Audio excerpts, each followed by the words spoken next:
Title: Thirsty Crow. One hot day, Thirsty Crow flew all over the fields looking for water. For a long time, he could not find any. He felt very weak, almost lost all hope. Suddenly, he saw a water jug below the tree. He flew straight down to see if there was any water inside.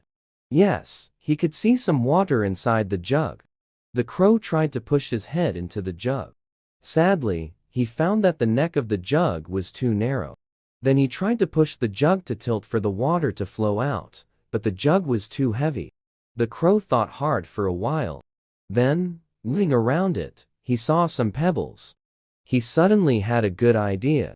He started picking up the pebbles one by one, dropping each into the jug. As more and more pebbles filled the jug, the water level kept rising. Soon, it was high enough for the crow to drink.